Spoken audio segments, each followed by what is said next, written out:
Assalamualaikum warahmatullahi wabarakatuh. Salam sejahtera untuk kita semua. Perkenalkan, nama saya Rosita Aprila, NPM 210401040007, Prodi PPKN tahun 2021. Video kali ini yaitu video untuk persyaratan mengikuti UTS mata kuliah Sejarah Pemikiran Kewarganegaraan. Hubungan dengan COVID-19, maka kuliah dilakukan secara online.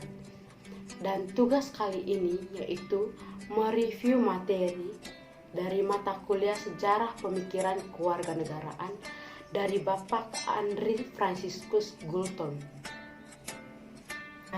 Di sini pertama saya akan menjelaskan tentang sejarah klasik. Sejarah klasik kewarganegaraan menggambarkan perubahan relasi antara individu dengan negara yang biasa disebut kewarganegaraan. Kewarganegaraan umumnya diidentifikasikan bukan sebagai aspek dari peradaban timur tetapi dari peradaban barat. Ada pandangan umum kewarganegaraan di zaman Yunani kuno adalah hubungan yang lebih sederhana daripada bentuk kewarganegaraan modern yang meskipun pandangannya telah ditentang. Meskipun ada tidak kesepakatan tentang kapan hubungan kewarganegaraan dimulai, banyak pemikiran menunjukkan ke negara kota asal Yunani meskipun memiliki berbagai reaksi terhadap ketakutan akan perbudakan, yang melihatnya sebagai fenomena modern yang berasal hanya beberapa ratus tahun. Baik, yang pertama itu saya akan menjelaskan kewarganegaraan Yahudi kuno. Satu pandangan adalah bahwa awal kewarganegaraan berasal dari orang Israel kuno. Orang-orang ini menggambarkan pemahaman tentang diri mereka sendiri sebagai orang yang berbeda dan unik, berbeda dari orang Mesir atau Babilonia. Mereka memiliki sejarah tertulis, bahasa yang sama, dan agama yang hanya terdiri dari satu Tuhan, yang kadang-kadang digambarkan sebagai monoteisme etis. Yang kedua itu saya akan menjelaskan kewarganegaraan polis. Ada kesepakatan yang lebih luas bahwa contoh nyata kewarganegaraan pertama dimulai dari Yunani kuno, dan para pemikir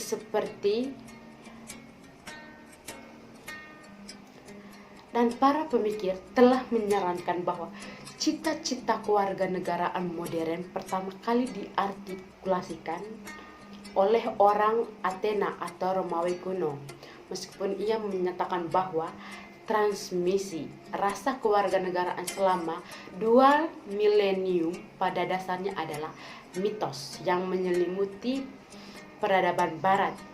Seorang penulis berpendapat bahwa meskipun Tiongkok memiliki sejarah panjang, tidak pernah ada entitas politik di Tiongkok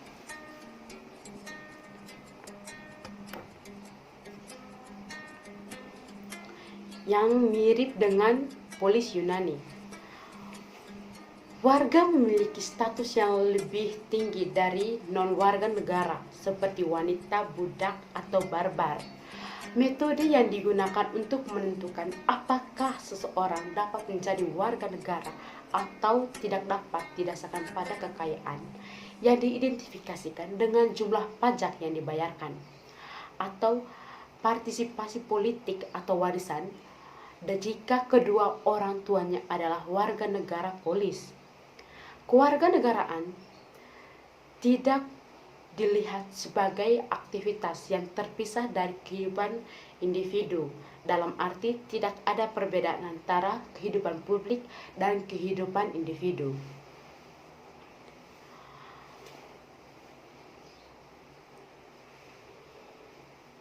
Yang kedua, saya akan menjelaskan konsep kewarganegaraan menurut Plato dan Aristoteles. Kedua hal ini dipengaruhi oleh karena Plato sendiri juga murid dari Socrates pada awalnya. Akan tetapi antara Plato dan Aristoteles mempunyai pandangan yang berbeda mengenai sebuah konsep kewarganegaraan. Yang pertama itu saya akan menjelaskan kewarganegaraan menurut Plato. Seperti praktis spontan, komunikasi ideal Plato adalah salah satu warga yang menyimpan makanan bersama untuk membangun ikatan bersama. Status kewarganegaraan dalam pandangan ideal Plato diwarisi.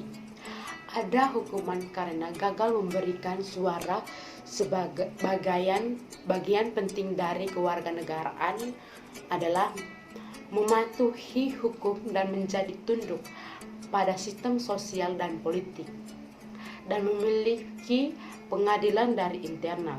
Yang kedua itu menurut Aristoteles tentang kewarganegaraan. Dia mencatat bahwa sulit untuk mengklarifikasikan status kewarganegaraan beberapa orang, seperti warga asing yang masih memiliki akses pengadilan, atau warga negara kehidupan hak dan kewarganegaraan mereka. Namun, konsep kewarganegaraan Aristoteles adalah bahwa peran yang dijamin secara hukum dalam menciptakan dan menjalankan pemerintahan. Pada saat yang sama, tidak mungkin ada penghalang permomenan antara penguasa dan yang dikuasa. Menurut konsep Aristoteles, dan jika ada penghalang seperti itu, kewarganegaraan tidak mungkin ada.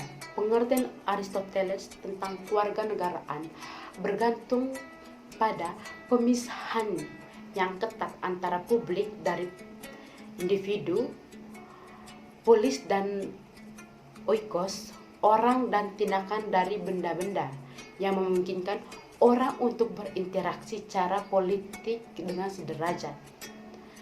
Tidak mengambil bagian dalam menjalankan urusan komunitas berarti menjadi bintang atau dewa. Orang-orang yang terisolasi tidak benar-benar bebas dalam pandangannya. Dalam konsepsi Aristoteles, kewarganegaraan umumnya dimungkinkan di negara kota kecil karena diperlukan partisipasi dalam mengurus publik dengan orang-orang yang mengetahui karakter satu sama lain. Yang penting menurut penafsiran Aristoteles adalah bahwa warga negara memiliki kebebasan untuk mengambil bagian dalam diskusi politik jika mereka memilih untuk melakukannya. Dan kewarganegaraan bukan hanya sarana untuk menjadi batas atau bebas, tetapi kebebasan itu sendiri. Pelarian yang berharga dari dunia rumah oikos ke dunia politik polis. Hal ini berarti berbagai aktivitas dalam kehidupan sipil, yang berarti bahwa semua pria memerintah dan diperintah secara alternatif. Dan warga negara adalah hal yang berbagai dalam jabatan musyawarah dan peradilan. Dan dalam pengertian itu mencapai status kewarganegaraan, apa yang dilakukan warga negara seharusnya tidak hanya bermanfaat bagi sebagian masyarakat, tetapi juga untuk kepentingan semua orang. Baik, yang ketiga yaitu konsep kewarganegaraan Romawi. Yang pertama itu peradaban dari Yunani. Seperti prinsip-prinsip kesetaraan di bawah hukum, partisipasi sipil dalam pemerintah, dan gagasan bahwa tidak ada warga negara yang boleh memiliki terlalu banyak kekuasaan untuk waktu yang sangat lama di bawah ke dunia Romawi.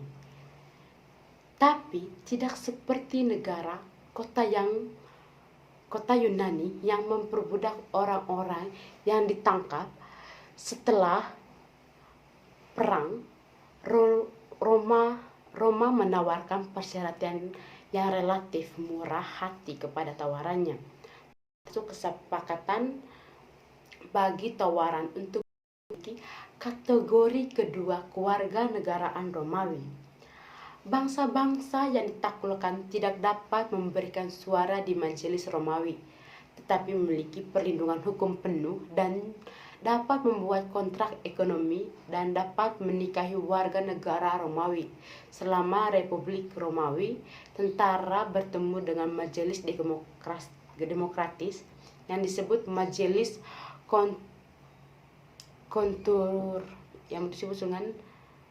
kontur yang berkumpul untuk tujuan legislatif, elektoral, dan militer. Oleh karena itu, seringkali dijumpai warga negara atas dasar perdagangan yang seringkali membutuhkan regulasi masalah kelas sosial dalam kewarganegaraan Romawi. Penyimpangan lebih jauh dari model Yunani adalah bahwa pemerintah Romawi mengaduk kepentingan bangsawan dengan kelas atas melawan kelompok pekerja tingkat bawah yang dikenal sebagai kampungan.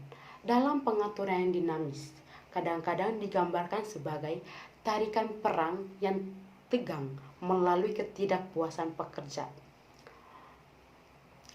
Hubungan warga negara dalam hukum menjelaskan bahwa warga negara kemudian dipahami sebagai orang bebas bertindak berdasarkan hukum, bebas meminta dan mengembangkan perlindungan hukum.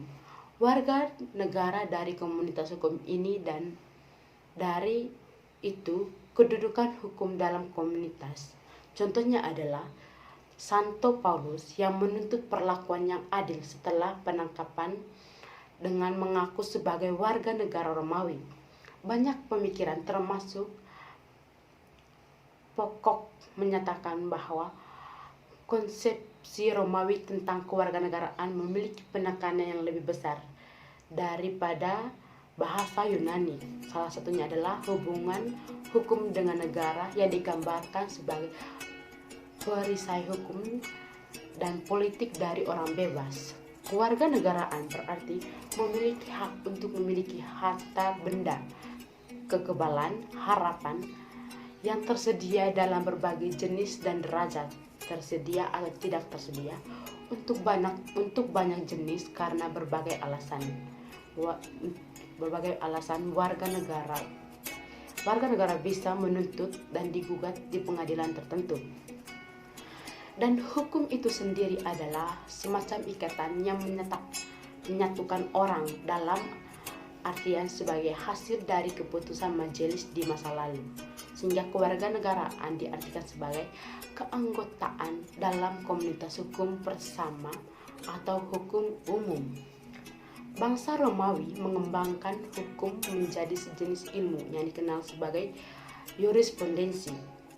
Pada ahli menemukan cara untuk menyesuaikan hukum tetap dan agar hukum umum atau jus gentum bekerja selaras dengan hukum kodrat yang merupakan aturan umum untuk semua hal. Aturan bisa berasal dari putusan pengadilan dengan melihat keputusan pengadilan yang lalu dan dengan keputusan kedaulatan. Dan efeknya adalah kekuasaan majelis jadi semakin terpinggirkan. Baik, itu saja 3 materi